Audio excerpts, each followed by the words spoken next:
Another day in an E39 M5, and I have to say, I feel very lucky every time I drive this car. I felt lucky each time I've driven this car the last, let's see now, 22 years? It's not as good as everyone thinks, but it's greater than it. I can wrap my head around. Like, it's hard to make sense of how good it is. It's a frustrating car at times. It's a mesmerizing car at times, but it's like a partnership with someone who has character, has flaws. BMW has done better drivers' cars. I heard a podcast recently by a friend who claimed that this is the best sports sedan ever made. Hogwash, poppycock, rubbish, whatever you want to say. Absolutely not. But God, as far as street cars go, as far as long distance journeys go, does it get better? Hard to imagine so. You just feel invincible in this thing on the freeway.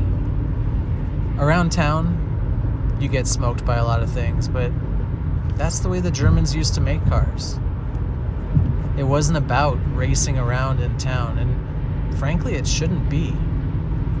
It's not about racing around on the highway either, but when you come from the land of the Autobahn and when roads are more open than they are at the moment, this thing is happy to cruise at 120, 130. I can neither confirm nor deny it's happy to touch 170. It might even be able to go over 180, nearing 190. So there's really nothing in terms of speeds in sensible places that this car isn't ready to achieve. The thing is, it's not a car that really feels all that communicative. The steering has always been a little bit numb, a little bit dead. Not in the electric power steering way, but in the I share my steering with more off-road vehicles than on sort of way, or rather dated designs. Again, from the same podcast of a friend of mine, they claim that the steering system was chosen because it was better. It's not better. It just was the one that fit, and it's not as bad as the specifications would have you believe. They did give it a thorough going over, as M used to do. But I'd say this car's weak point for me has always been steering in terms of engagement and attachment, because of course we have other BMWs from this great era of BMW that frankly steer a lot sweeter. This car steers well because of the chassis and almost despite the steering system. But again, that steering system was chosen for stability, for high speed, directional stability. This whole car is a high speed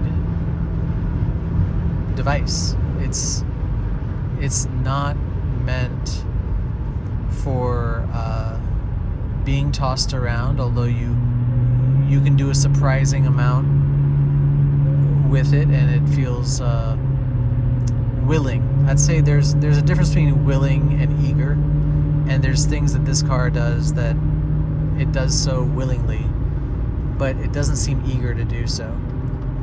It's not a great manual gearbox.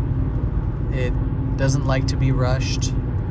The drivability is frankly pretty poor, and the only modifications that we've done to this car have centered around drivability, getting the drivability to where it should have been from the factory.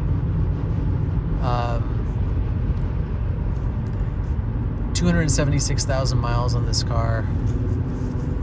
We have enjoyed almost every one of those. People probably are wondering, often people ask me, well, if the car isn't as perfect as everyone says, what's wrong with it?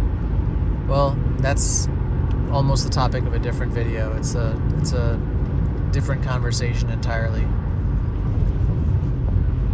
But I would say that if you have a chance to drive a good one, preferably one as good as the one I'm in, where things haven't been messed with, M3 and Civic type mods haven't been applied to an M5, you know what the type I'm talking about.